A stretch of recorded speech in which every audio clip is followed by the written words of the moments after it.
Today we're going to show you how to install the electric dual actuated snow plow. This is available on a 50-inch and 60-inch plow blade. Please see the parts list below that you'll need to successfully complete this project. The first step is to remove the hood. You can start by using a 5/32 Allen wrench to remove the vertical screws on each side of the fender. There should be 3 on each side. Then remove the 2 screws on the front of the hood. Next, we're going to need to remove the instrument panel cover. Once again, this is a 5/32 Allen wrench that you can use to remove the screws on the instrument panel cover.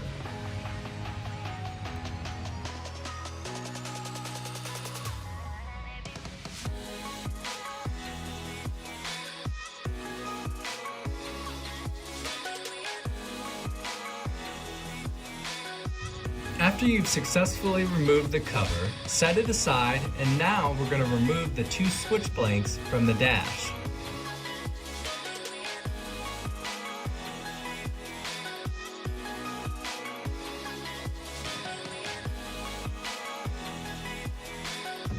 Next, insert the plow switches into the front as shown.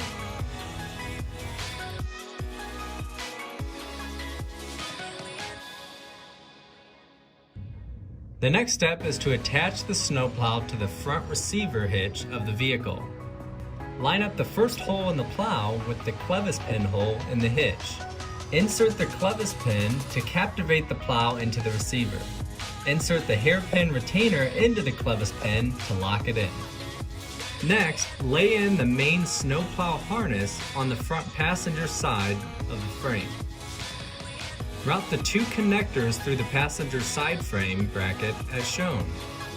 Orient the harness such that the gray 4-pin connectors end immediately behind the central area of the instrument panel. Connect the 4-pin snowplow connector to either of the gray 4-pin connectors on the instrument panel harness. One of the connectors may be occupied by the winch or bed lift connector already. You can only install 2 of the 3 features between the snowplow, bed lift, and winch. If you do not have an open gray 4-pin connector, call American Landmaster for customer support. Place the black switch connectors near the rocker switches that are mounted to the instrument panel. Connect each switch to the respective harness connector. Note that the plow label is on the harness near the switch connectors. Be sure to install the switches in the correct orientation. Line up the hook on the switch with the latch on the harness connector.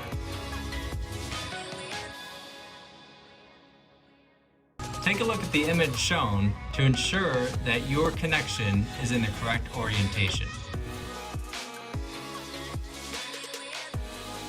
On the portion of the harness that's near the plow, connect the gray and black 2-way connectors to the respective gray and black connectors on the snowplow motors.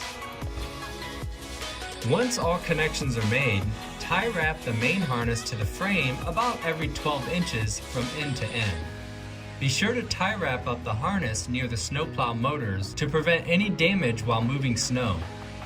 Finally, a method to store and seal the plow motor connectors is provided when the plow is removed for summer operation. It is important to stow the harness and connectors to prevent any damage and corrosion to the wire harness. Start by mounting the plates as shown using a 1/8 Allen wrench and pliers. The plate should be oriented with the screw hole at the bottom. Make sure the cap openings are pointed straight down. Slide the cap back onto the plate as shown. The screw head should be covered by the cap if properly installed. Now you're ready to connect your wire harness up into the caps in the off-season.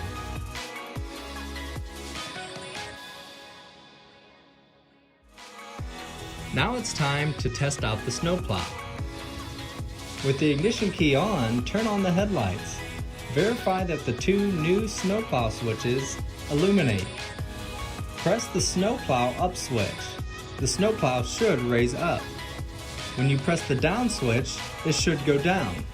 Then test both the right and left snowplow switches. Finally, now reinstall the instrument panel and the hood. And now you've officially installed the dual actuated snowplow.